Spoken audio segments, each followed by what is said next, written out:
Hello guys, so this is our first video and it's just an update on how the things are going because I wanted to show you how we do stuff.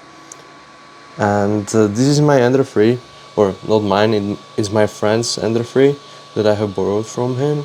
So I can print the stuff right now because I'm saving up for a new printer from Bamboo Lab to upgrade the quality of our prints. And I just wanted to show you how it's going. Right now I'm printing one of my designs that I've modeled today, and I wanted to show you how it's going. It's probably not going to be the perfect print because of the settings on this printer, but still I think it's going to be satisfactory.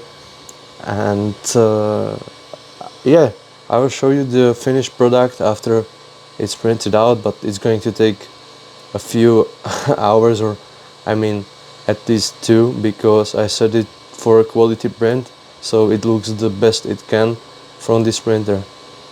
Okay, I guess this is it for this update, and I hope you're liking our content, or I mean you will like our content because I didn't post much yet, and I hope it's going to be entertaining for you.